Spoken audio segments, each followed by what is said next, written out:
Hey, Warren Eckstein here. I've been talking to you guys on radio and TV for well over 45 years.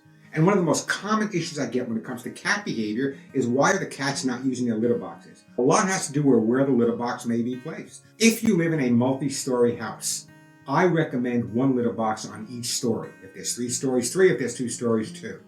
The reason I do that is think about it. Who wants to get up in the middle of the night and have to go down the steps or up the steps to use the john? Not me, nor your cat. So make sure there's a litter box on each level.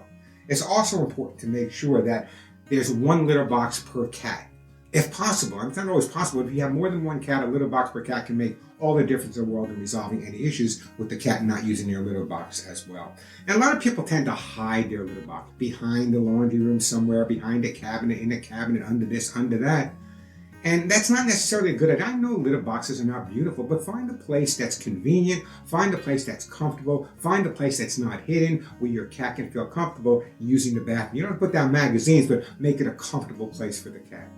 The other thing that a lot of people make a mistake about, I just worked on a situation not too long ago. Cat that was totally litter box trained, no problem whatsoever, but they moved the litter box into the laundry room and the cat stopped using it. They couldn't figure out why. A couple of things going on. Number one, the noise of the washing machine, the noise of the dryer, their water heater was in there. Those things clicking on and off. If the cat's in the litter box and he hears a loud noise, he's going to jump out. Wouldn't you? Of course you would. So that's part of the issue as well. Make sure the litter box is in a nice, quiet place where there's no sudden noises or sudden changes. The other thing that I also recommend is that if the cat does have an accident, don't overreact to it. We always do that. We overreact to a cat's accident. Big deal. He had an accident. It happens. Clean it up with a good stain and odor remover. Make sure the cat is healthy. There's no medical reason for the accident.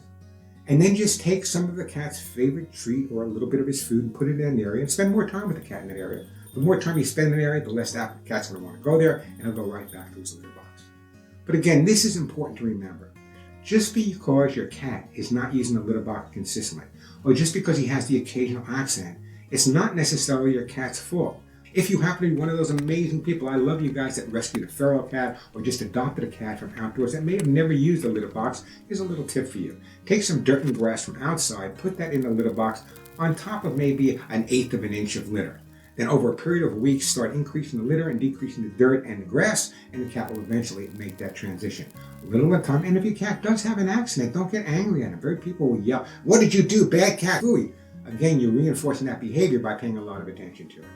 So remember, litter box problems, as long as you have a healthy cat and you follow my advice, I promise you, you'll be able to walk around the house barefoot and your cat will have their own bathroom. Make it decorated nice a little bit. You don't have to play music, as I say, you don't put down magazines. Make it a comfortable place for your cat and you'll be happier and so will your cat. And I promise you, you won't have any litter box issues. I'm Warren Eckstein.